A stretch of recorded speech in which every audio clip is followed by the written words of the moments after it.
හරි අපි personal computer application නැත්නම් PC ඇප්ලිකේෂන් කියන සබ්ජෙක්ට් එකේ 2019 පේපර් එක සාකච්ඡා කරමු. ඉතින් මේකෙදී අපේ HND 11.1. ඉතින් මේ පර්සනල් කම්පියුටර් ඇප්ලිකේෂන් ගත්තොත් මේ පේපර් එක පැය දෙකයි ප්‍රශ්න 5ක් තියෙනවා. ඒ වගේම එතනින් 4කට අපි උත්තර ලියන්න ඕන. ඉතින් ඒ විදිහේ පේපර් එකක් තියෙන්නේ. සාමාන්‍ය මේ පර්සනල් කම්පියුටර් ඇප්ලිකේෂන් එකේ තියෙන ඔෆිස් පැකේජ් එකයි ඒ ආසන්න ඒ සම්බන්ධ ප්‍රශ්න තමයි අහන්නේ.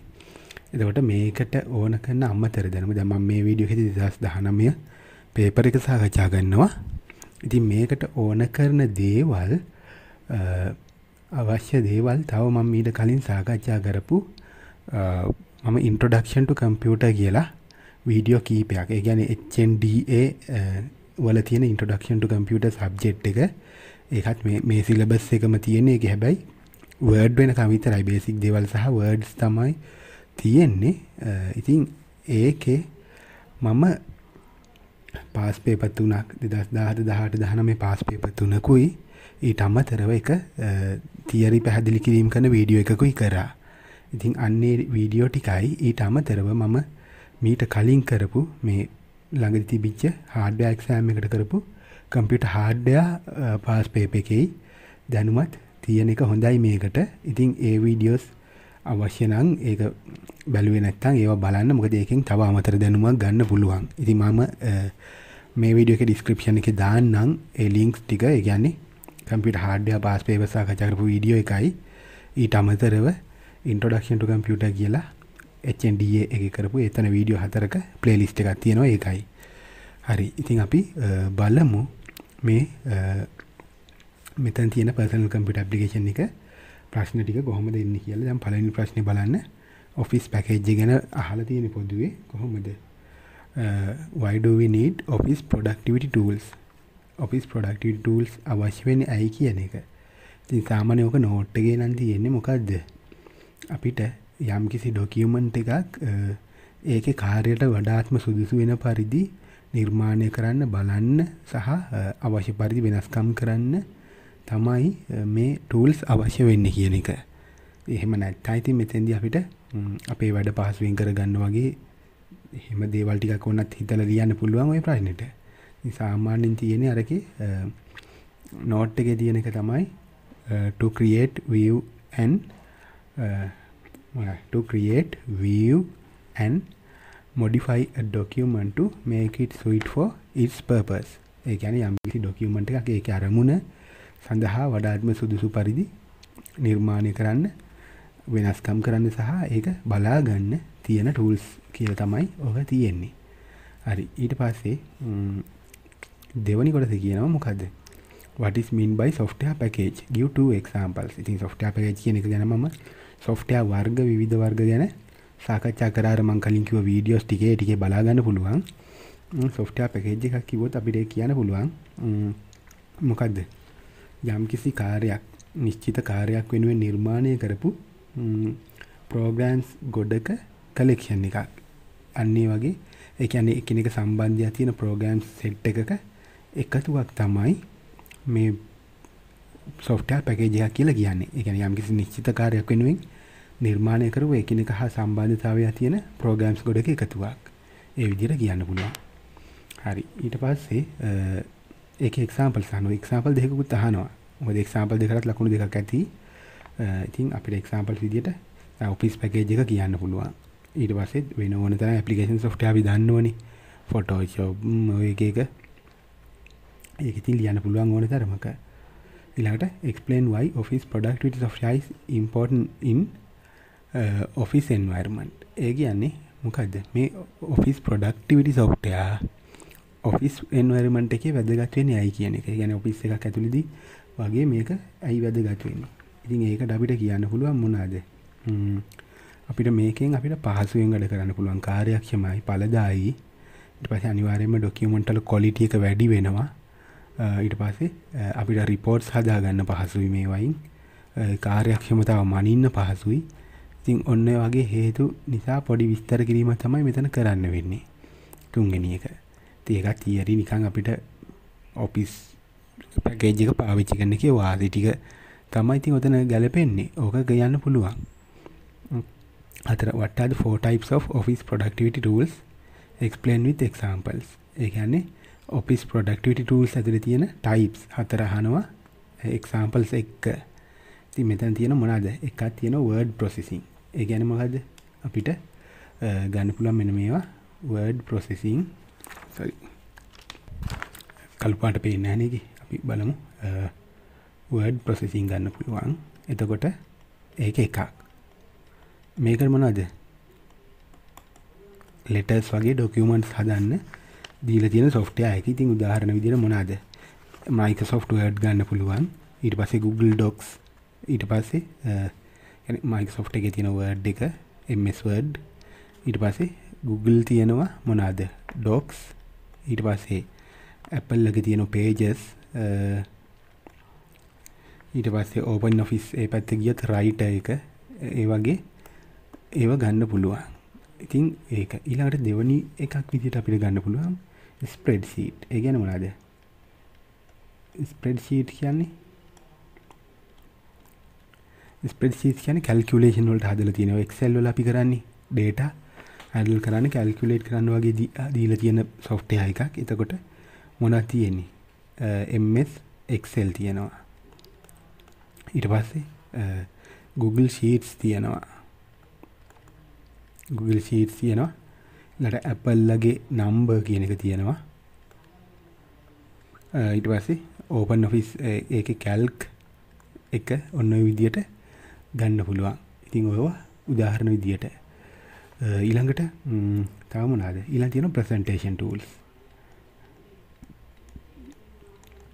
presentation ගත්තොත් ඒ කියන්නේ අපිට presentation හදලා ඒව ඉදිරිපත් කරන්න ඒවට පාවිච්චි කරන්න පුළුවන් විදිහේ ඒවා. ඉතින් MS ලගේ තියෙන මොකද්ද? PowerPoint එක, Microsoft PowerPoint. එතකොට ඒක අපිට හොඳට පුරුදු එක. ඒකෙන් අපිට ගන්න පුළුවන් ඊට අමතරව මොනවද තියෙන්නේ? Apple ලගේ තියෙනවා Keynote එක. Keynote ඊට පස්සේ OpenOffice Impress ඔය වගේව ගන්න පුළුවන්. ඊට පස්සේ අනිත් එක තමයි මොකද්ද? මේකේ තියෙන අනිත් එක database management. database management කියන එක. ඉතින් ඔන්න හතර database management ගත්තොත් මොනවද තියෙන්නේ? Microsoft තියෙනවා Access. Office package එකේ තියෙන Microsoft Access එක. ඊට අමතරව MySQL ඊට පස්සේ SQL Server තියෙනවා. Oracle තියෙනවා. ඉතින් ඔන්න වගේ database applications ලියන්න පුළුවන්. ඉතින් ඔන්නව තමයි මෙන්න මේකේ අහන්නේ office productivity tools වල වර්ග 4 examples එක්ක. ඊළඟට පස්වෙනි කොට දහනවා explain the difference between special purpose and general purpose software with 2 examples කියලා. එතකොට මොනවාද special purpose සහ general purpose software කියන්නේ? general purpose කියන්නේ ඔය ඕන තැනක භාවිතයට ගන්න අපි පාවිච්චි කරන software. ඒ කියන්නේ office package එක general purpose. ඒක මෙන්න මේ කාර්ය සඳහාම කියලා නෑනේ. දැන් office package එකේ word කියන word වලින් අපිට මොකද්ද? business එකකදී නම් ඒ business letters හදා ගන්න පුළුවන්. ඊට පස්සේ ඉස්කෝලේ එක නම් ස්ටුඩන්ට් කෙනෙක්ට report හදා ගන්න පුළුවන්. ඊට පස්සේ සාමාන්‍ය letters type කර ගන්න පුළුවන්. ඒක නිශ්චිතව මෙන්න මේක සඳහාම යොදා ගන්න කියලා එකක් නැහැ.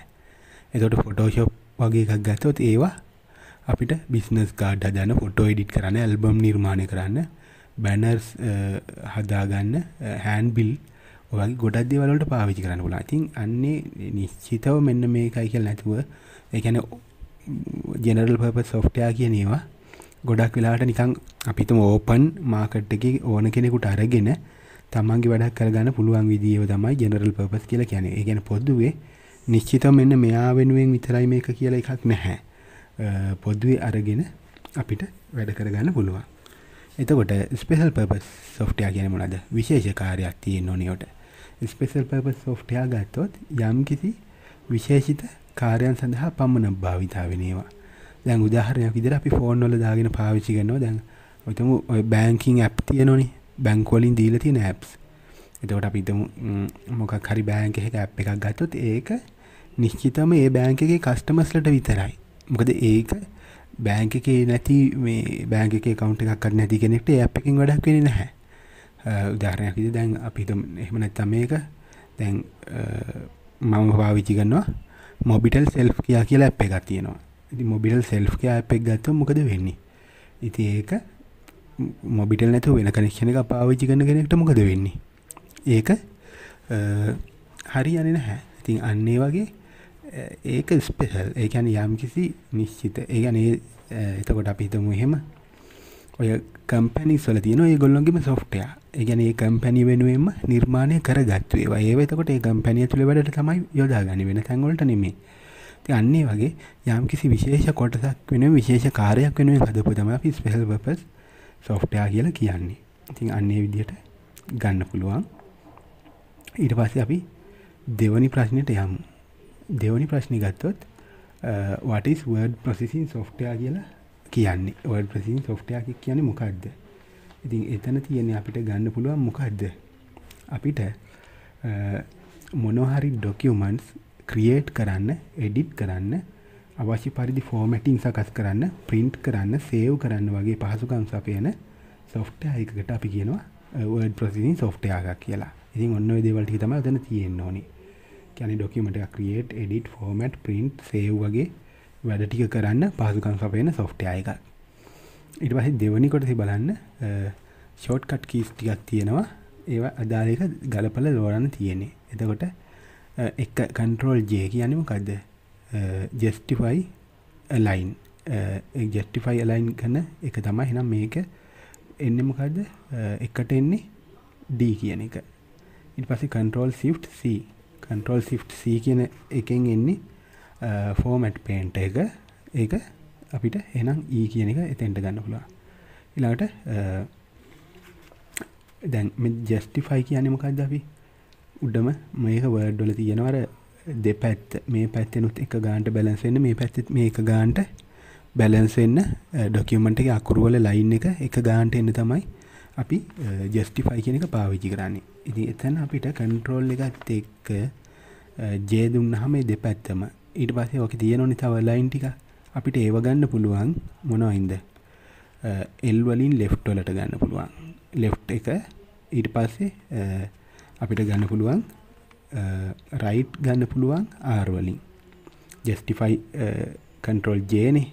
ඒ වගේ අනිතෙන්ට අපිට දාන්න පුළුවන් control L නම් left, control R නම් right, ඒ වගේම center නම් අපිට පුළුවන් control E.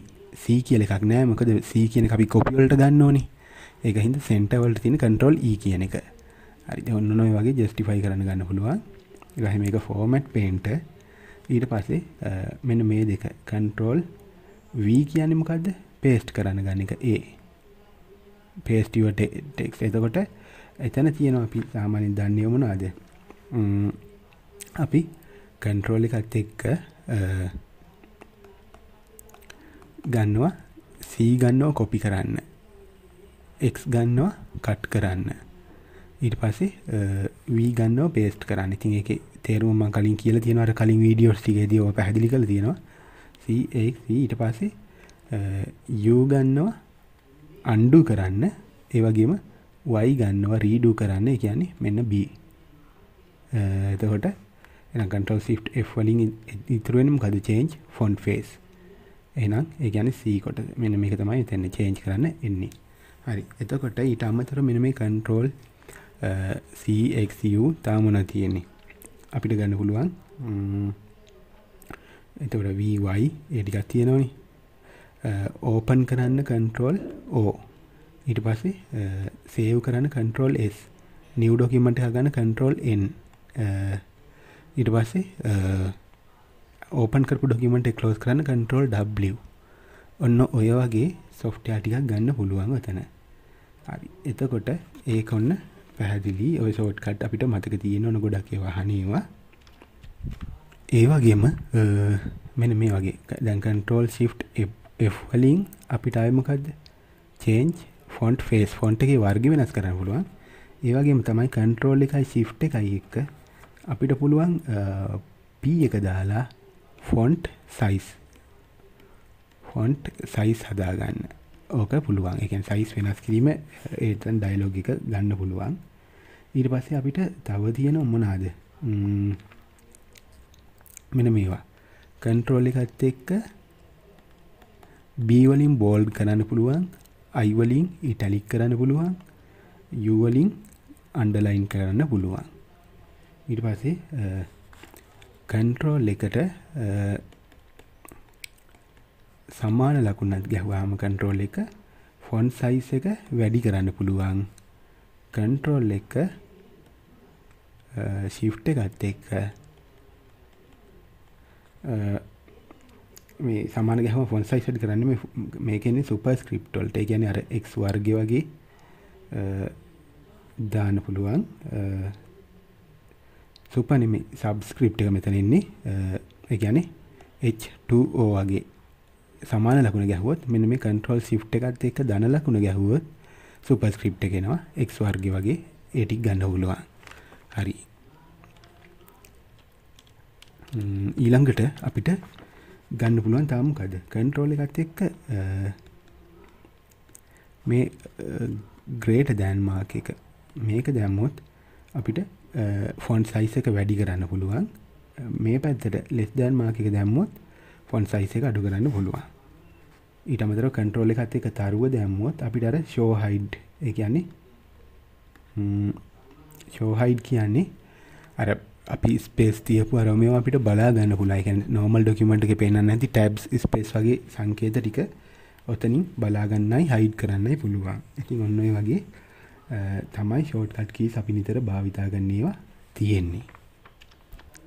ඊළඟට අහනවා explain the following terms headers and footers. ඉතින් headers and footers කියන්නේ මොනවාද?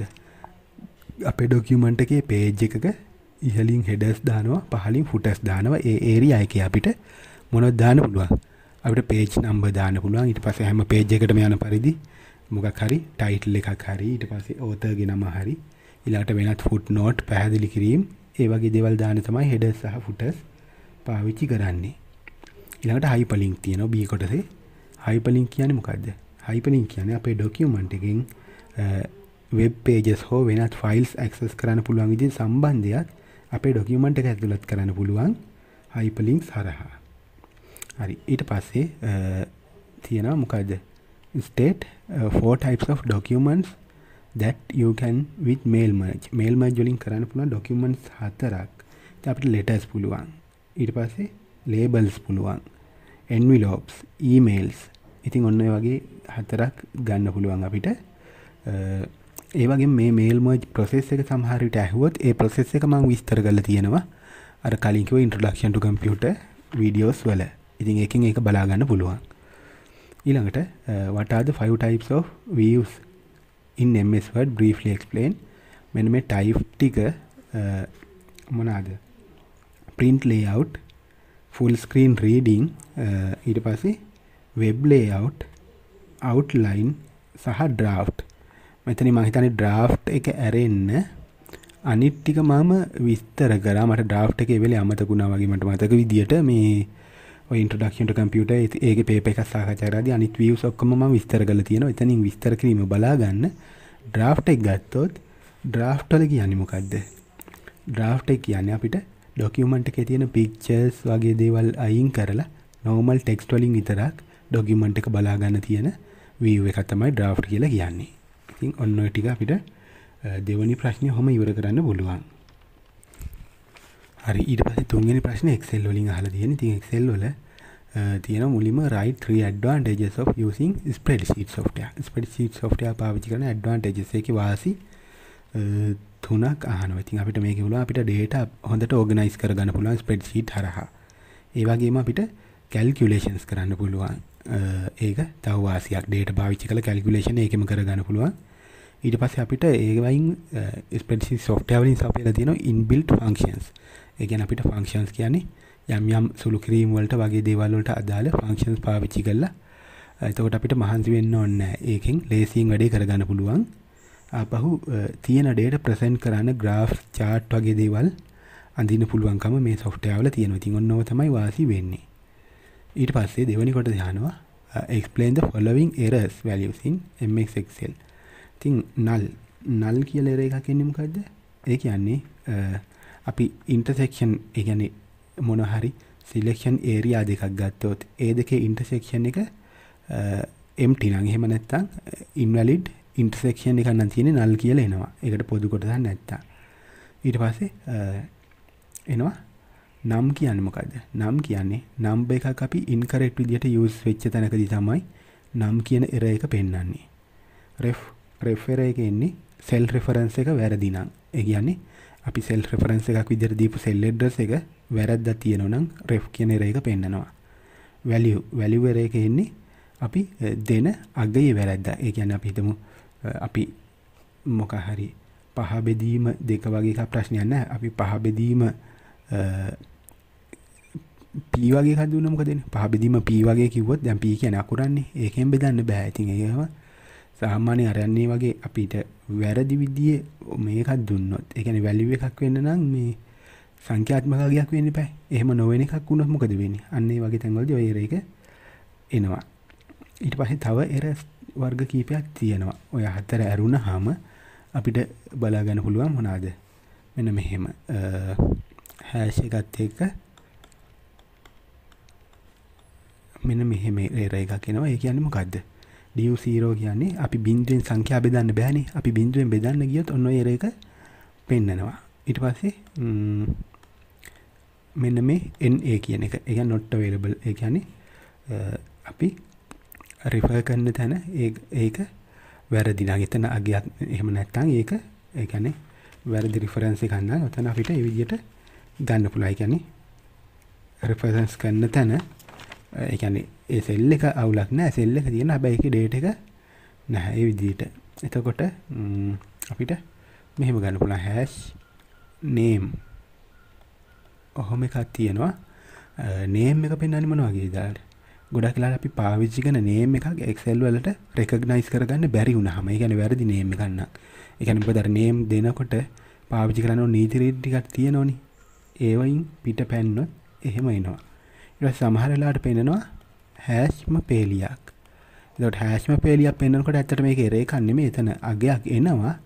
ප්‍රශ්නේ තියෙන අර සෙල් එකේ පළලමදි ඒ අගය ඩිස්ප්ලේ කරන්න. ඉතින් ඔන්න ඔක තමයි එන්නේ. ඉතින් ඔන්න ඔය වගේ ඒව ටිකක් පෙන්වන්න පුළුවන් උතන errors විදියට. ඊළඟට what are the මේ 3 types of cell reference in MX Excel briefly explain. මෙන්න මේ cell reference කියන්නේ අපි address එකක් පාවිච්චි කරන විදිය කොහොමද? එතකොට මේ 3 types කියවට ඇත්තටම ප්‍රධාන දෙකක් තියෙනවා. මොනවාද? එකක් තමයි relative reference, ඊළඟට absolute cell reference තියෙනවා. ඊට පස්සේ ඔය දෙකේ mix එකක් තියෙනවා. එතකොට මොනවද තියෙන්නේ? දැන් විස්තර කරනවා කියනවා සාමාන්‍ය relative කියන්නේ සාපේක්ෂයි කියන එකනේ. දැන් උදාහරණයක් විදියට මම මෙන්න මෙතෙන්දී relative reference එකක් විදියට මම මෙන්න මේ මේක C4 නේ. C4 කියන එකේදී මම මේක C3. මෙන්න මේ C3 කියන එක refer කරනවා. C3 කියන එක C3 කියලා තමයි refer කරන්නේ. මේ C4 එකේදී.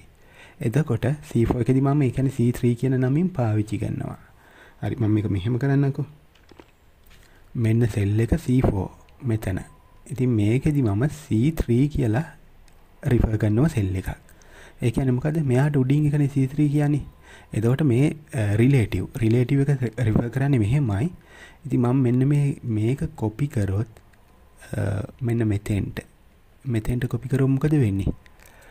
මෙතෙන්දී මෙයා refer කරන්නේ මොකද්ද? දැන් ඉන්නේ කොහෙද? G ඒ කියන්නේ මෙතන C4 එකේදී C3 එකේදී refer කරන්නේ C3 එක. හරිනේ. මෙන්න C4 සෙල් එක C3 refer කරනවා. ඒ කියන්නේ යාට එකක් උඩින් එක. දැන් මම ඒක කොපියක් ගන්නවා මෙතෙන්ට. ඒ කියන්නේ මොකද්ද මේක? මේ සෙල් එක කියන්නේ G7. ඉතින් G7 එකේදී එයා refer කරන්නේ එයාට උඩින් එක. ඒ කියන්නේ මොකද්ද? මෙන්න මේක. ඒ කියන්නේ G6 එක. ඒ කියන්නේ මෙන්න මේ relative reference එකේදී මොකද වෙන්නේ?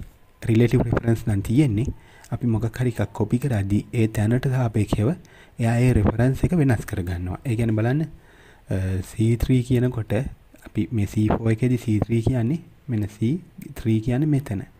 ඒ කියන්නේ C3 කියනකොට එයා ඒක රෙෆරන්ස් කරන්නේ තමන් ඉන්න තැනට එකක් උඩින් එක කියලා. දැන් මෙතෙන්ට ගියාම මෙතෙන්ට කොපි කරාම G7 එකේදී ඊට එකක් උඩින් එක තමයි රිෆර් කරන්නේ G6 එක. ඉතින් ඕක තමයි relative reference කියලා කියන්නේ. ඊට පස්සේ මම දාන absolute reference එක.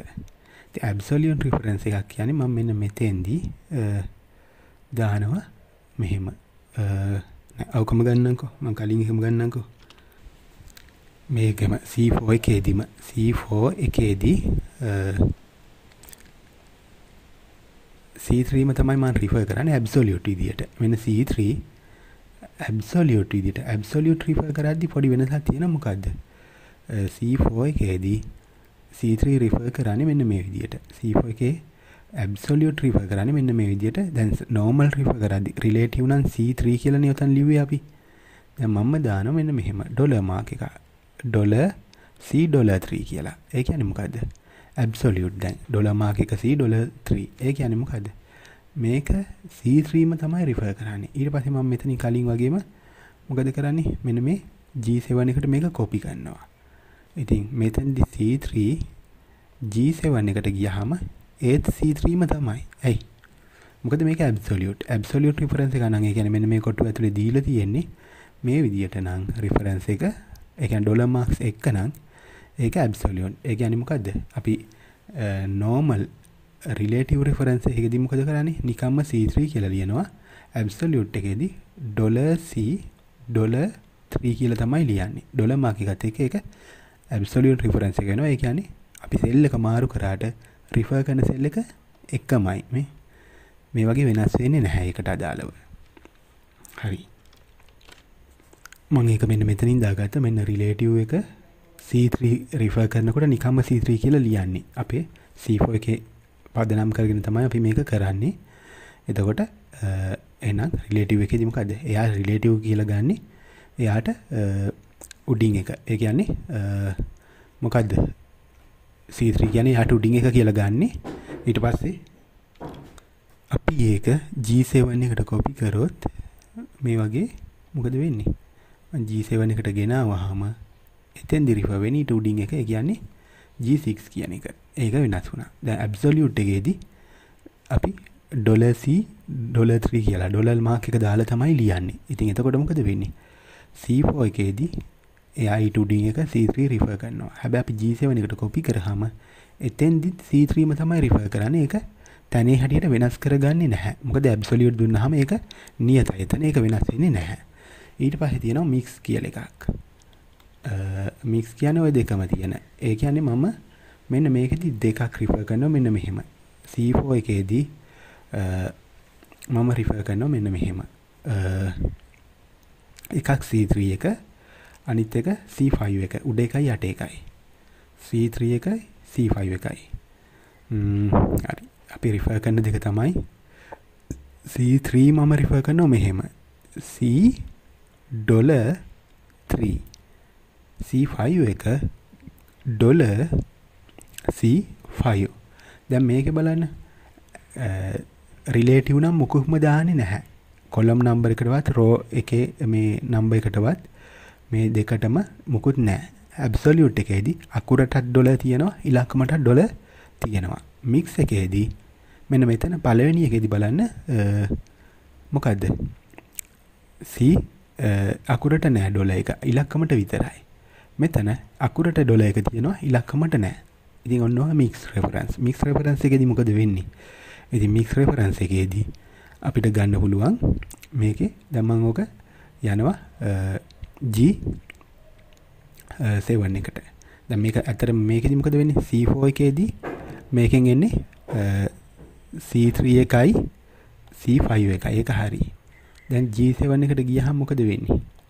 G7 එකට ගියහම බලන්න C3 එක මොකද වෙන්නේ? දැන් මෙතන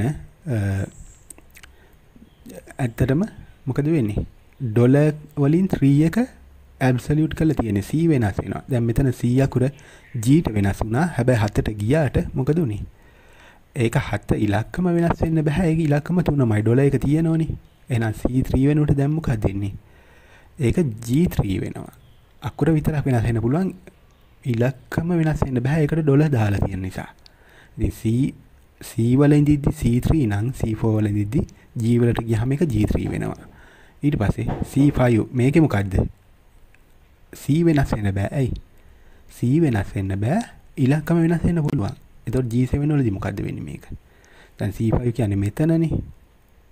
දැන් එතන C වෙනස් වෙන්න බෑ. ඒක Cමයි. මොකද ඒක ඩොලර් එකක් දාලා තියෙන්නේ. ඉලක්කම 5. අපි 4 ඉඳිද්දි 5. මොකද C 4 ඉඳිද්දි 5. එහෙනම් 7 ඉඳිද්දි 8ට. එකක් යටින් එක ගන්න. මෙන්න මෙතන. මෙතන නෙමෙයි 8 මේක 8. C ගේ 8 තමයි. මොකද C පැත්තට වෙනස් වෙන්න බෑ. ඉතින් ඔන්න ඔය මික්ස් රෙෆරන්ස්. ඉතින් ඔන්න ඔය වර්ග තුන තමයි මෙතන විස්තර කරන්න තියෙන්නේ. එතකොට අපි ඒක ලියන විදිහත් එක්ක විස්තර කරාම හරි. ඊළඟට තියෙන මෙන්න මේ දීපු ස්ප්‍රෙඩ්ෂීට් කෑල්ල පාවිච්චි කරලා මේ ප්‍රශ්න ටිකට අවශ්‍ය දේවල් ලියන්න.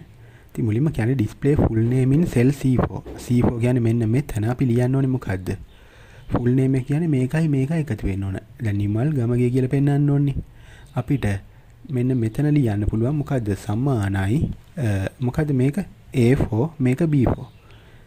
A4 and B4. A4 and B4 කියලා ලියන්න පුළුවන්. එතකොට ඒකෙන් මේ කැලි දෙක එකට නිමල් ගමගේ කියලා පෙන්නනවා. හැබැයි මෙතන මැදින් ස්පේස් එකක් එන්නේ නැහැ. එක දිගට ලියවෙන්නේ මොකද ඇන්ඩ් එකෙන් වෙන්නේ දෙපැත්තේ තියෙන කැලි දෙක ජොයින් වෙන එක. එතකොට ඒ වෙනුවට අපිට ස්පේස් එකක් දාන්න ඕන මොකද්ද? කැලි තුනක්. ඒ කියන්නේ A4 මෙතෙන්ට ඇන්ඩ් එකක් දැම්ම අපි එතෙන්ට දානවා මොකද්ද? ස්පේස් එක ජොයින් කරනවා. මෙන්න මෙහෙම ස්පේස් එකක් ජොයින් කරා I ඇන්ඩ් එකක් දැම්ම ස්පේස් එකෙන් පස්සේ ඇන්ඩ් එකක් දාලා ජොයින් කරනවා මොකද්ද? B4. ඉතින් ඔන්න ඔය විදිහට ගන්න පුළුවන්. මේ ක්‍රමයට දැම්මොත් ස්පේස් එකක් නැහැ මැදින්. මේ ක්‍රමයට දැම්මොත් ස්පේස් එකක් තියෙනවා. ඊට අමතරව මේකේ තව ගන්න පුළුවන් එකක් තියෙනවා මොකද්ද?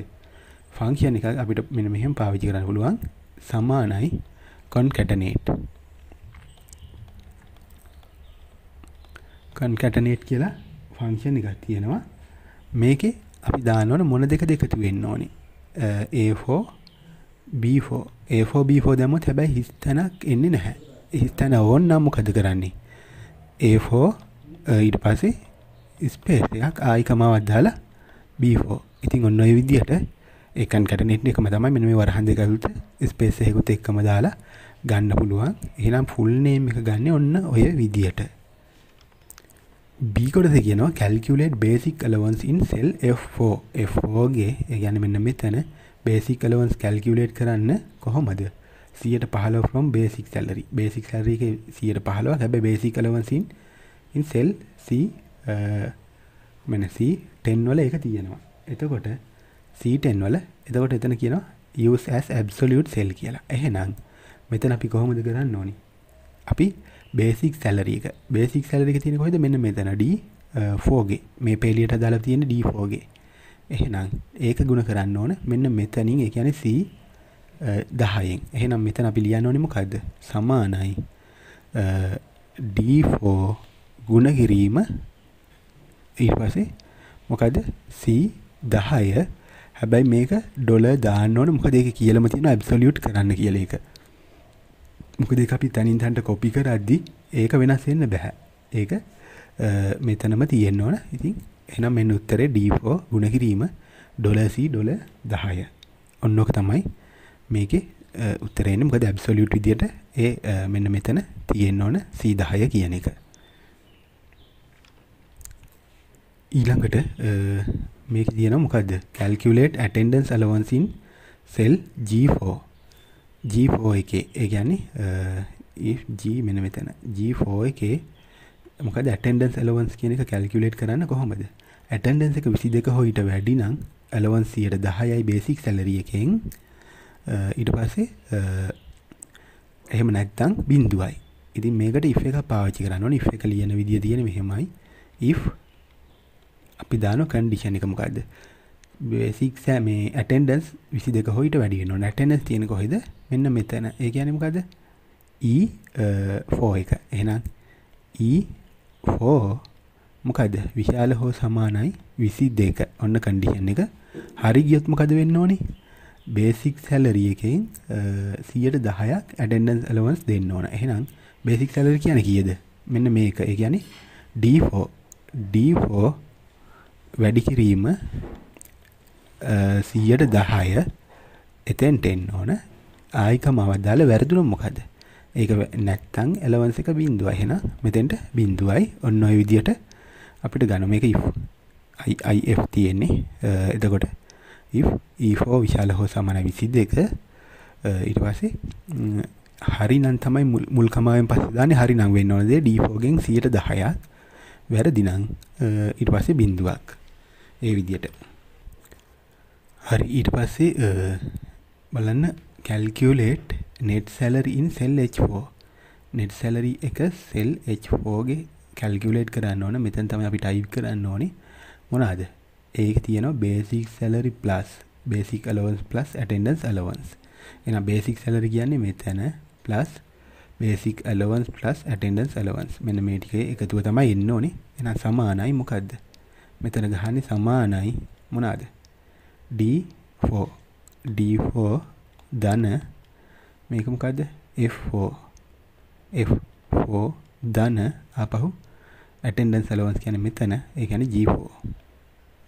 ඔන්න ඔය ටික තමයි ඉන්නේ. ඔය තුනේ එකතුව තමයි මෙතන එන්නේ net salary එක විදියට. හරි.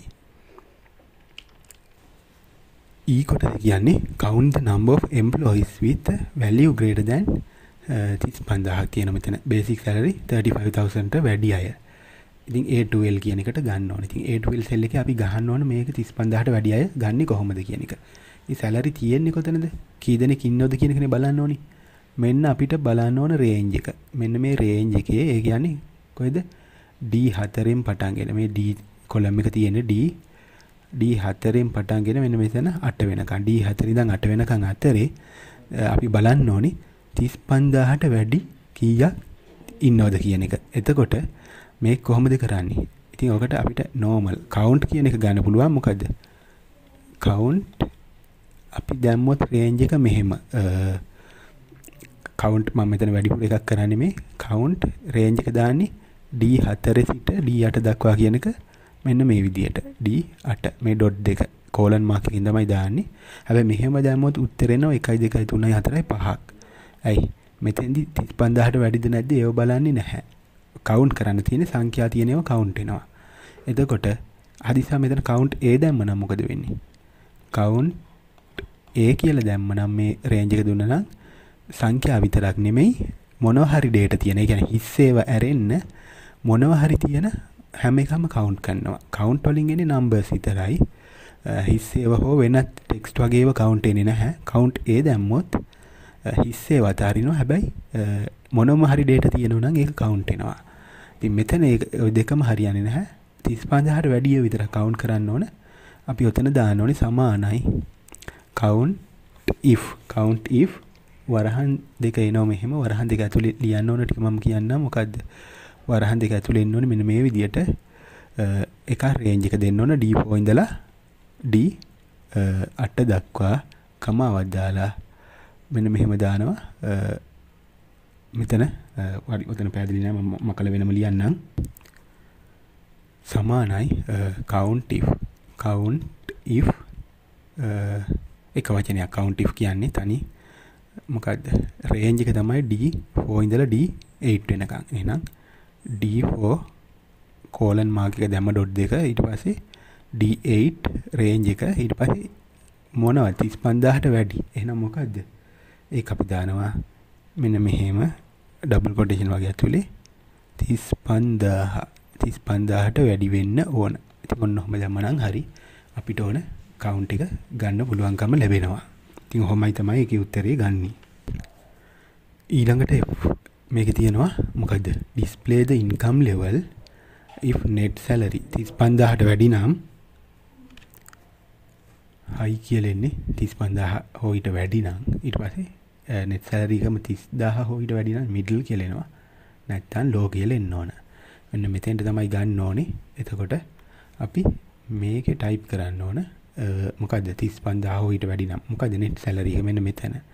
එතකොට අපිට බලන්න ඕනේ මේක A B උඩට ගත හින්දා වෙන්නේ නැහැ. A B C D E F G H මේ column එක H මේක I. එතකොට අපිට ඕනේ මේක h ගේ මොකද්ද මෙතන බලන්න තියෙන h ගේ 4 කියන එකනේ මේ කොලම මෙතනනේ අපි දාන්නේ.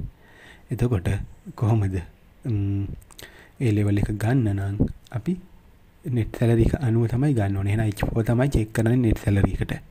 ඉතින් අපි දානවා මෙහෙම සමානයි if මොකද්ද h4 කියන එක විශාලයි හෝ සමානයි නම් 35000ට වඩා ඒක හරි නම් අපි කියන්නේ මොකද්ද high කියලා. 35000 නම් එහෙනම් high කියන එක මෙහෙම දෙන්න ඕන double quotation ඇතුලේ. වැරදි නම් අපිට low හරි middle හරි කියන්න බෑ ආයි check කරන්න වෙන්නේ. එහෙනම් වැරදි නම් කරන දේ අපි ආපහු check කරන්න ඕන. check කරන්න මොකද කරන්නේ? ආයි if එකකින්මයි check කරන්න වෙන්නේ. එහෙමනම් මෙතන ආපහු වැරදි නම් කරන දේ ආයි if එකකින් check කරනවා. if මොකද්ද? මෙතන දානවා ඒත් h4 මනේ net salary එක.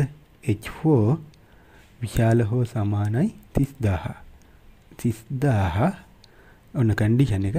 අන්න ඒක හරි ගියොත් ඒ කියන්නේ මෙතනින් high එකෙන් අනිත් පැත්තට වැටෙන ටික ආයි check කරනවා 30000න්. 30000ට වැඩි නම් middle. එහෙනම් අපි දානවා මොකද්ද? middle. ඊට පස්සේ හරි දැන් ඒක වැරදුනොත් 30000 කියන එකත් වැරදුනොත් දැන් කෙලින්ම low කියලා අපි දන්නවා. එහෙනම් low කියලා දැම්ම මෙන්න වරහන වැහුවා. බෑ ඔතනින් විතරක් මේක නවත්තන්න බෑ. ඇයි බැරි? ඇයි මෙතන අරපු වරහන?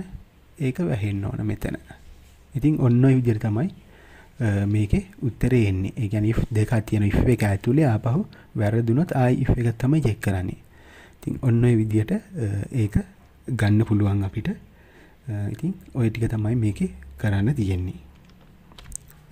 අමතරව ඉතින් ඔයගොල්ලෝ බලා ගන්න මේ නිතරම ඕන වෙන ෆන්ක්ෂන්ස් තියෙනවා. sum එක එකතු හොයන sums, average, ඊට පස්සේ min, max, count ඔන්න ඔය වගේ ෆන්ක්ෂන්ස් නිතරම ඕන වෙන ඒවා. ඉතින් ඒ වගේ දේවල් පොඩ්ඩක් ඔළුවේ තියෙන්න ඕන. ඒවා අහන්න ඉඩ තියෙනෝනේ ගොඩක්. එහෙමනම් අපි තුන්වෙනි ප්‍රශ්නේ ඉවර කරා.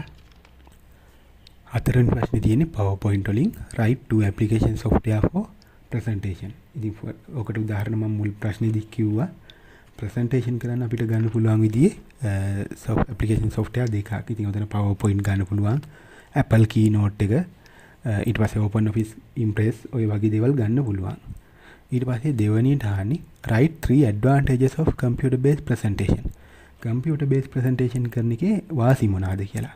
ඉතින් ඒකත් තමයි ඒක අපිට ස්ලයිඩ් පහසුවෙන් ඒ කියන්නේ පිළියෙල කරගන්න පුළුවන් ප්‍රසන්ටේට් කරන්න ඕන දේ. ඊට අමතරව අපිට ඇනිමේෂන් ඇඩ් කරන්න පුළුවන් මේකට.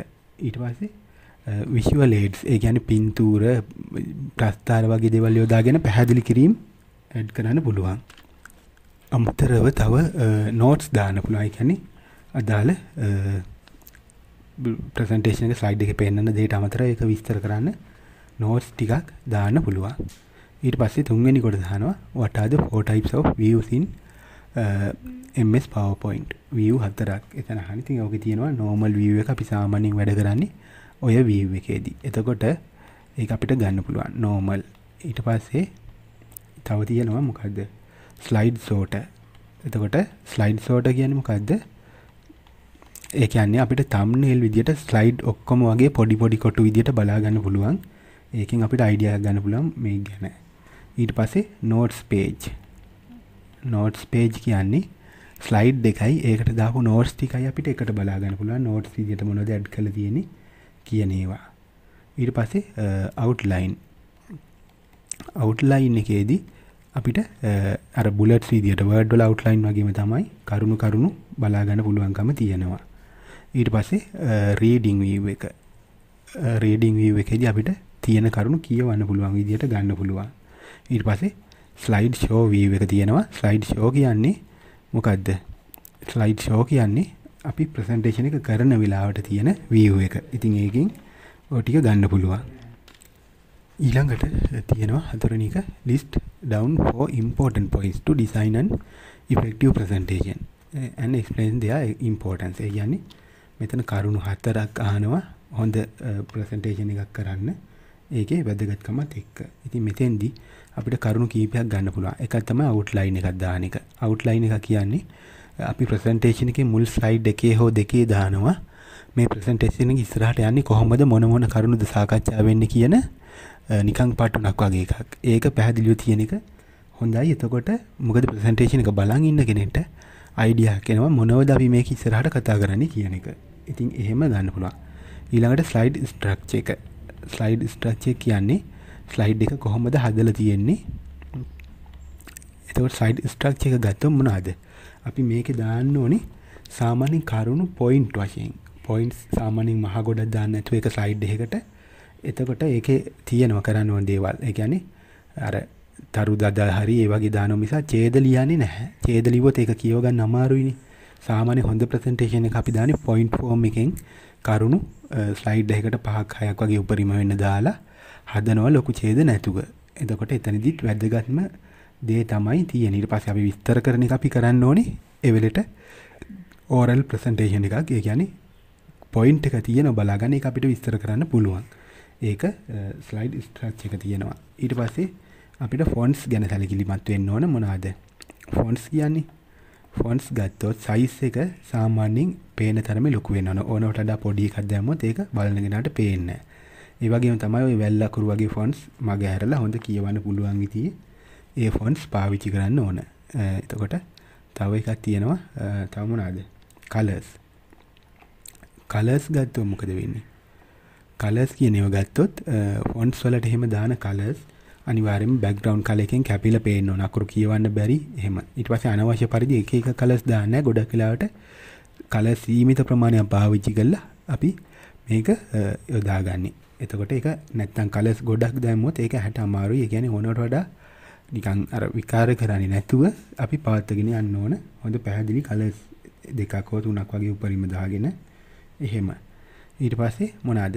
බෑග්ග්‍රවුන්ඩ් එක. බෑග්ග්‍රවුන්ඩ් එකෙත් කලර්ස් සහ ඉමේජ් පාවිච්චි කරන ඒවා. ඒකත් සාමාන්‍යයෙන් ඇහැට අමාරුවක් නොවන විදිහේ පැහැදිලිව බලා ගන්න පුළුවන් විදිහේ ඒවා කරන් යන්න ඕන. ඊට පස්සේ අපි ග්‍රාෆ්ස් වගේ දාද්දි ගොඩක් වෙලාවට ප්‍රස්තාර වගේ දේවල් දාන එක හොඳයි. ඩේටා සම්බන්ධ දේවල් කතා කරද්දි නිකන් ටේබල් වල ඩේටා තියෙනවට වඩා. ඉතින් ඔන්න ඔය වගේ කරුණු ගැන. ඉතින් මෙතනින් අතන ගොඩක් ඕනේ මෙතන 4 points අහන්නේ. ඉතින් මේන් 4 කිව්වනම් හරි. ඉතින් ඕක විස්තර කරන්න තියෙන්නේ. ඊළඟට තියෙනවා මෙන්න මේවා එක්ස්ප්ලেইন කරන්න තියෙන්නේ ඇනිමේෂන්. ඉතින් ඇනිමේෂන් කියන්නේ අපි දන්නවා ස්ලයිඩ් වල තියෙන යම් කොටස් ටෙක්ස්ට් හෝ ඉමේජ් හෝ වෙනත් ෂේප්ස් වගේ දේවල් චලනය කරවීම තමයි ඇනිමේෂන් වලින් අපි කරන්නේ. ඒකෙන් අපිට අර මොන හරි පැහැදිලි කිරීමත් වඩාත් කාර්යක්ෂමව කරගන්න පුළුවන්කමක් තියෙනවා. ඵලදායී විදිහට කරන්න පුළුවන්කමක් තියෙනවා. ඊට පස්සේ ස්ලයිඩ් මාස්ටර්. ස්ලයිඩ් මාස්ටර් කියන්නේ මොකද්ද? ස්ලයිඩ් මාස්ටර් කියලා කියන්නේ සාමාන්‍යයෙන් අපේ හදන ස්ලයිඩ් වල ටෙම්ප්ලේට් එකක්. එතකොට ටෙම්ප්ලේට් එක කියන්නේ මේකේ මාතෘකාව වෙන්නේ මෙතෙන්ට මේ සයිස් එකෙන්, කරුණු ටික එන්නේ මෙන්න මෙතෙන්ට මේ සයිස් එකෙන්, මෙන්න මේ විදිහේ ඩිසයින් එකක්, බෑග්ග්‍රවුන්ඩ් එක මෙන්න මෙහෙම, මේ කලර් එකෙන් මෙහෙම තියෙනවා කියලා අපි හදාගෙන නිකන් ප්ලෑන් එකක් වගේ දෙයක් තමයි ස්ලයිඩ් මාස්ටර් කියලා කියන්නේ. ටෙම්ප්ලේට් එකකට තමයි ඒක කියන්නේ.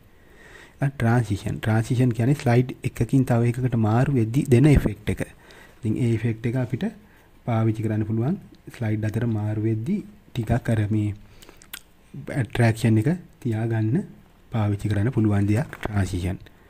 ඊට පස්සේ තියෙනවා ඇක්ෂන් බටන්ස්. ඇක්ෂන් බටන්ස් කියන ඒවා අපිට ස්ලයිඩ් වලට ඇඩ් කරන්න පුළුවන්. ඒ හරහා කමාන්ඩ් ක්‍රියාත්මක කරවන්න පුළුවන්. අපි ස්ලයිඩ් ෂෝ එක යන වෙලාවේ බටන් එක ක්ලික් කිරීම හරහා යම් කිසි නිශ්චිත ස්ලයිඩ් එකකට ගමන් කිරීම, එහෙම නැත්නම් මොන හරි මියුසික් එකක් හෝ වීඩියෝ එකක් වගේ දේවල් ප්ලේ කිරීම, ඔය වගේ කාර්යයක් කරගන්න ඒ බටන්ස් ස්ලයිඩ් වලට ඇඩ් කරලා තියන්න පුළුවන්කම තියෙනවා. ඉතින් ඔන්නව තමයි එතන විස්තර කරලා අහලා තියෙන්නේ. එහෙමනම් අපි හතරවෙනි ප්‍රශ්නෙත් ඉවරයි. ඒකේ මහා ගොඩක් අමුතු දේවල් නෙමෙයි, ටිකක් හිතලා ලියන්න පුළුවන් පොඩි දේවල් ටිකක් ඒ ප්‍රශ්නේ තියෙන්නේ. ඊට පස්සේ පස්වෙනි ප්‍රශ්නේ තියෙන database වලින් බලන්න ඒකේ තියෙනවා list down to application software for DBMS. ඉතින් application කියලා මොනවද ගන්න පුළුවන් ඉන්නේ? අපි දන්නවා MS Access. ඒක තමයි මෙතෙන්දී අපි පාඩමේ කතා කරන්නේ. ඕක ඊට පස්සේ MySQL ගන්න පුළුවන්. ඊට පස්සේ SQL server, MS SQL server එක. ඊට පස්සේ Oracle ඔය වගේ software ගන්න පුළුවන්. ඒව තමයි මෙතන application software වෙන්නේ. ඊට පස්සේ why do you prefer MS Access? ඇයි අනිත් ඒවට වඩා access අපි ගන්න කියන එක. ඉතින් එතෙන්දී අපිට ගන්න පුළුවන් මොනවාද? අනිත් ඒවට වඩා access තෝරගන්නේ ඇයි අපි? ඒකට ගන්න පුළුවන් අපිට මෙන්න මේවා මේක ලාභයි. cheap ඊළඟට available අපිට ගන්න පුළුවන් පහසුවෙන්ම. ඊට පස්සේ මේකේ තියෙනවා front end tools තියෙනවා. front end tools කියන්නේ ඔය forms reports වගේ දේවල් මේකෙන්ම දීලා තියෙනවා. ඊට පස්සේ මේක පාවිච්චි කරන්න ලේසි. අමතර වෙනම server management ගැන ලොකු දැනුමක් අවශ්‍ය නැහැ. ලේසියෙන් පාවිච්චි කරන්න පුළුවන්. ඊට පස්සේ ලොකු records ප්‍රමාණය handle කරන්න හැකියාව තියෙනවා access වලට. ඒ වගේම usersලා ගොඩකට ඒකට handle කරන්න හැකියාවකුත් තියෙනවා. ඉතින් ඔන්න ඔය වගේ හේතු හින්දා අපි මේ DBMS අනිත් ඒවාට වඩා access ගන්නවා නම් ඔන්න ඔය තමයි access වල වාසි තියෙන්නේ. ඊට පස්සේ write 5 types of objects in MS Access, briefly explain each. object පහක් නම් කරලා එහෙනම් මේකේ තියෙනවා table. table කියන්නේ මොනවාද? table කියන්නේ data collection එක. collection data ගබඩා කරලා තියෙන table විදියට මේ තියෙන උදාහරණ. මෙන්න මේ විදිය table වල තමයි data ගබඩා වෙන්නේ. එහෙනම් data collection තැනක් තමයි table කියන්නේ. ඊට අමතරව තියෙනවා මොනවාද? queries. queries කියන්නේ මොනවාද? අපිට මොනවා හරි data view කරන්න, change කරන්න හෝ analyze කරන්න. ඒ කියන්නේ එකිනෙකට වෙනස් ආකාරවලට data අපිට බලා ගන්න, analyze කරන්න සහ change කරන්න පාවිච්චි කරනවා queries. ඒ කියන්නේ අපිට මේකෙන් සමහර දේවල් පෙන්වන්න නැතුව අපි හිතමු gender එක පෙන්වන්න නැතුව අනිත් ටික විතරයි බලා ගන්න ඕනේ. අන්න ඒ වගේ වෙනස් views වලට යන්න. අන්න ඒ වගේ දේවල් වලට අපි queries පාවිච්චි කරනවා. ඊට පස්සේ තියෙනවා මොනවාද? forms. forms ගත්තොත් මොකද්ද? මේක ගන්නේ අපිට data පහසුවෙන් enter කරන්නයි බලා ගන්නයි තියෙන ක්‍රමයක් විදිහට forms පාවිච්චි කරන්න පුළුවන්. ඊට පස්සේ reports ගත්තොත් මොකද වෙන්නේ? මේක මේ තියෙන data අපේ ළඟ තියෙන data වඩාත් පැහැදිලි විදිහකට print කරපු format එකකින් ගන්න එහෙම පහසුකම තියෙනවා reports වල. ඊට පස්සේ අපිට තව ගන්න පුළුවන් මොනවාද? macro කියන්නේ මොනවාද? අපිට නිතර කරන්න අවශ්‍ය වෙන database එකේ සමහර කාර්යයන් ස්වයංක්‍රීයව automatically කරගන්න පුළුවන් විදිහට macro වලින් හදාගන්න පුළුවන්. ඊට පස්සේ තව මොනවාද? modules තියෙනවා. modules ගත්තොත් මොකද? modules ගත්තොත් අපිට program අවශ්‍ය වෙන තැන්වලදී ඒ programming වැඩ කරගන්න modules පාවිච්චි කරන්න පුළුවන්. ඉතින් ඔන්නව තමයි objects තියෙන්නේ. ඉතින් මෙතනින් කීපයක් තමයි විස්තර කරලා ලියන්න ඕනේ.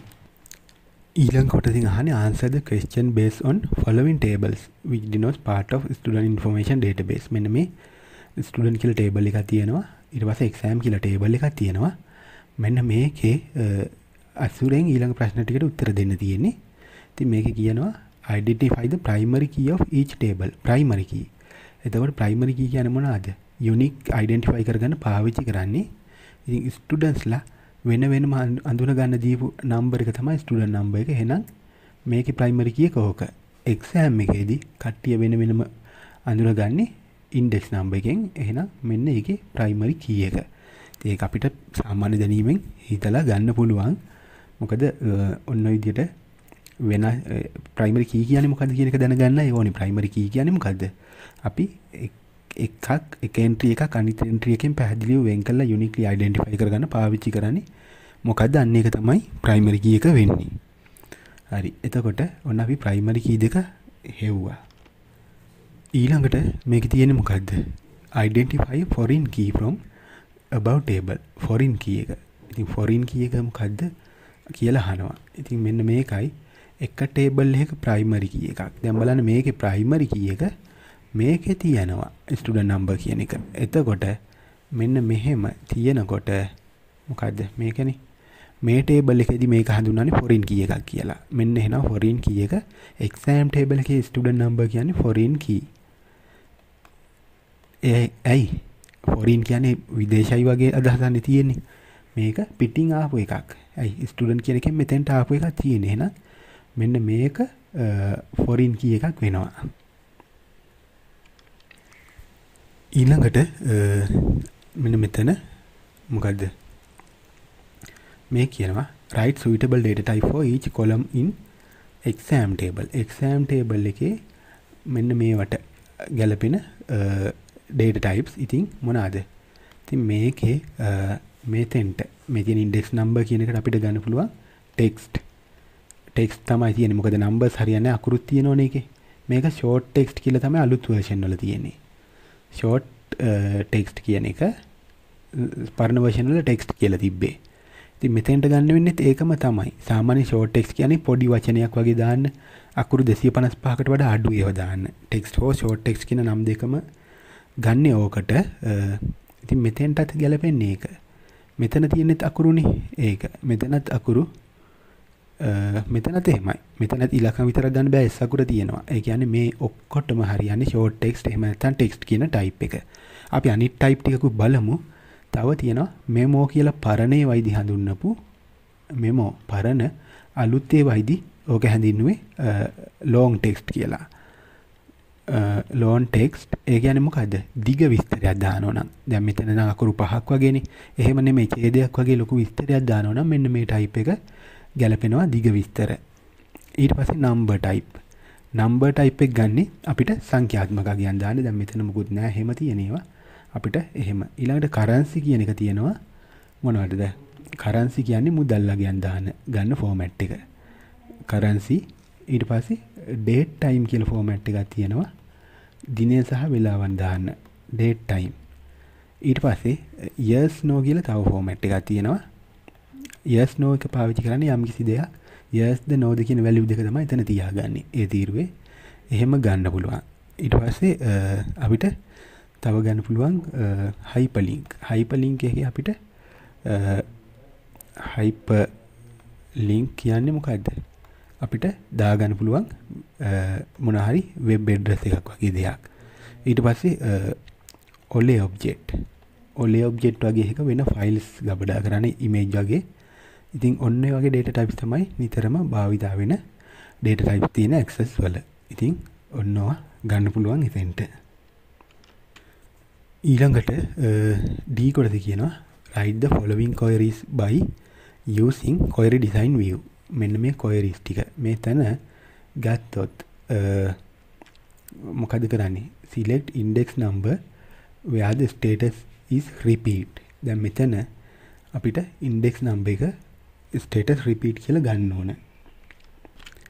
එතකොට මෙතන මොකක්ද තියෙන්නේ? මෙතන බලන්න index number repeat එකේ. එතකොට index number තමයි බලා ගන්න ඕනේ කාගේද? මේ repeat. එතකොට මේ exam table එකේනේ මෙන්න මෙතන තියෙන proper repeat කියලා දෙවර්ගයක් ඉන්නවා. repeat එකේ විතරක් index number බලන්න ඕන. එතකොට ඒක තමයි පළවෙනි වැඩේ. ඉතින් මෙතෙන්දී ඕනම වෙලාවක මේ query එක ලියද්දී අපි දාන්න ඕනේ ඉස්සෙල්ලම query design view එකට ගිහිල්ලා අපිට අවශ්‍ය field add කරගන්න ඕන. ඉතින් මේකට අපිට අවශ්‍ය field කියලා ගන්න ඕනේ මොනවාද? අපි ගන්න ඕන fields තියෙනවා index number එකයි repeat කියන එකයි. එහෙනම් field කියන තැන අපි index number කියන එක select කරගන්න ඕන. ඊට අමතරව status කියන එක ගන්න ඕන. මොකද ඒකේ තමයි repeat ද කියන එක තියෙන්නේ. එතනින් ඒක තෝරගන්න ඕන. ඊට පස්සේ මෙතන select කරන්න කියලා තියෙන්නේ මොකද්ද? එහෙනම් මුලින්ම field විදියට අපි ওই දෙක ගත්තා.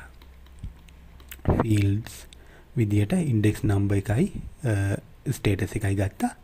ඊට පස්සේ show කියන තැන පෙන්වන්න ඕනේ මොනවද කියලා දානවා. ඉතින් මෙතන ගත්ත දෙකෙන් අපිට ඒ කියන්නේ හරි දාන්න තියෙන්නේ දාන්න හො ඉවත් කරන්න පුළුවන්. එතන index number කියන එක විතරක් අපි හරියක් දානවා. ඇයි? ඒක විතරයි බලා ගන්න ඕනේ. status එක කොහොමත් repeat කියලා තේරුවොත් repeat තමයි එතන තියෙන්නේ. එතන තියෙන එක ආයි proper කියලා එන්නේ නැහැනේ repeat filter කරාම. එතකොට ඒක බලා ගන්න තේරුමක් නැහැ. කොහොමත් repeat නේ එන්න තියෙන්නේ. ඉතින් index කියන එක show කියන එක දා ගන්නවා. ඊට අමතරව criteria කියන තැන මොකද්ද? criteria කියලා තියෙනවා. අන්න එතන දාන්න ඕනේ. ඒකේ මෙන්න මේ status කියන එක යටතේ. status කියන එක යටතේ අපි ලියන්න ඕන double quotation වලින් මොකද්ද? repeat කියන එක. ඒක නෙවෙයි. repeat කියන එක දැම්මා. ඉතින් ඕක දාලා query කරන් කරාම අපිට ඕන උත්තරේ ගන්න පුළුවන්. ඊළඟ කොටසේ තියෙන student name and phone number කාගේද? not eligible අයගේ. student name එකයි phone number එකයි තමයි ඕනේ. not eligible අයගේ. අපිට තුනක් ඕන. එතකොට කොහොමද ඒක කරන්නේ? දැන් මේකේ ගත්තොත් ස්ටුඩන්ට් නේම් සහ ෆෝන් නම්බර් තියෙන ස්ටුඩන්ට් ටේබල් එකේ එලිජිබල් ඇටෙන්ඩන්ස් තියෙන්නේ මෙන්න මෙතන not eligible අයගේ ගන්න නම්. අපි data source විදියට ස්ටුඩන්ට් කියන එකත් ගන්න ඕන, exam කියන එකත් ගන්න ඕන. ෆීල්ඩ් වල එහෙනම් මොනවද අපි තෝර ගන්න ඕනේ? ස්ටුඩන්ට්ගේ ස්ටුඩන්ට් නේම් කියන එක ගන්න ඕන, ෆෝන් නම්බර් කියන එක ගන්න ඕන. ආපහු exam කියන එකේ ඇටෙන්ඩන්ස් කියන එක ගන්න ඕන. ඒක අරගෙන අපි මොකද ෂෝ කරන්න ඕනේ මෙන්න මේ දෙක විතරයි. ෂෝ කියන තැන හරිය වැටෙන්න ඕනේ මෙන්න මේ දෙකට. මේක අපිට ඕන ඒක කොහොමද not eligible කියලා අපි දන්න ඕනේ. ඊට පස්සේ criteria යටතේ attendance යටතේ අපි ලියන්න ඕනේ මොකද්ද? මෙන්න මේ not eligible කියන එක ලිව්වන් හරි මේ වගේ double quotation ඇතුලේ දාලා query එක run කරාම ඒකේ උත්තරේ ගන්න පුළුවන්. අන්තිම කොටසේ තියෙන්නේ select full details of students who have born after මෙන්න මේ 95න් පස්සේ ඉපදිච්ච අයගේ සම්පූර්ණ විස්තර ගන්න ඕන කියලා තියෙනවා. හරි. ඉතින් 95න් පස්සේ අයගේ සම්පූර්ණ විස්තර කියන්නේ මොකද්ද? මෙන්න මෙතනින් ගන්න පුළුවන් ස්ටුඩන්ට්ස්ලාගේ විස්තර මෙතනින්. එහෙනම් අපි මේකේ මොනවාද අපි සිලෙක්ට් කරගන්න ෆීල්ඩ්ස් ටික වෙන්නේ. සම්පූර්ණ විස්තර කියනකොට මේ ඔක්කොම සිලෙක්ට් කරගන්න ඕන. ඉතින් ඒ ඔක්කොම ෂෝ කරගන්නත් ඕන. ඔක්කොම බලා ගන්න ඕනනේ අපිට. ඉතින් ඔක්කොම බලා ගන්න හින්දා ඔක්කොම ෂෝ කියන එක හරිය වැටෙන්නත් ඕන. ඊට පස්සේ ක්‍රයිටේරියා විදිහට 95ට පස්සේ ඉපදිච්ච අය. එහෙනම් අපිට ක්‍රයිටේරියා යටතේ දාන්න පුළුවන් මොකද්ද ඩේට් එක වැඩි වෙන්න ඕන කීයට වඩාද? 95 12:31ට වඩා. එහෙනම් මෙන්න මෙහෙමයි. 12යි මාසේ මුලින් එන්නේ 31. ඒ කියන්නේ අපේ ෆෝමැට් එක ගොඩක් මේ 12:31 1995. හැබැයි මෙහෙම US ෆෝමැට් එක ඩිෆෝල්ට් තියෙන හින්දා තමයි මෙහෙම කරන්නේ. අපි UK ෆෝමැට් එක වගේ දාලා තියෙනවා නම් ඒ විදිහට දුන්නම් හරි. 95 12:31ට වඩා වැඩි කියන එක එන්න ඕන date of birth යටතේ ක්‍රයිටේරියා වල. ඕකේ එන්න ඕන. ඒ වගේම date එකක් දානකොට අපි සාමාන්‍යයෙන් දෙපැත්තෙන් මෙන්න මෙහෙම hash mark දෙකක් පාවිච්චි කරනවා date වලදී. ඉතින් ඔන්න ඕක දාලා run කරාම හරි. එහෙනම් ඔන්න ඔය ටික ගන්න පුළුවන්. එතකොට ඔන්න අපි මේකේ සම්පූර්ණයෙන්ම පේපර් එකේම කතා කරා කෙටියෙන් මම ලොකුවට විස්තර කරේ නැහැ. ඉතින් මොකද මේක ඇත්තටම මේ සමහර ප්‍රශ්න ප්‍රැක්ටිකල් නොලෙජ් එක තියෙන්න ඕනේ ඒක මතක් වෙන්න නම් ඒ වෙලෙට. ඉතින් ඒකත් එක්ක තමයි ගොඩක් යන්න වෙන්නේ. ඉතින් තියරි පැත්තේවත් එක්ක කරන්න පුළුවන්. ඉතින් මම කලින් කිව්වාගේම මේකට අමතරව අර introduction to computer කියලා දාපු වීඩියෝ 4ක playlist එකයි computer hardware එකේ වීඩියෝ එකයි ආපහු බලාගත්තා නම් ඒකේ අමතර කරුණු ටිකක් තව හොයාගන්න පුළුවන් වෙයි. එහෙමනම් මම මේ වීඩියෝ එක මෙතනින් නවත්තනවා. එහෙමනම් මේක හරියට බලාගන්න. ඊට අමතරව ඉන්ටර්නෙට් එකෙන් තව අමතර දේවල් ටිකක් ඉන්ටර්නෙට් එකෙන් හෝ ලෙක්චර් නෝට් වල තියෙන දේවල් වලින් ටිකක් පාඩම් කරගන්න විශේෂයෙන් Excel function සහ මෙන්න මේ database query ඒ වගේ පැති පොඩ්ඩක් බලාගන්න.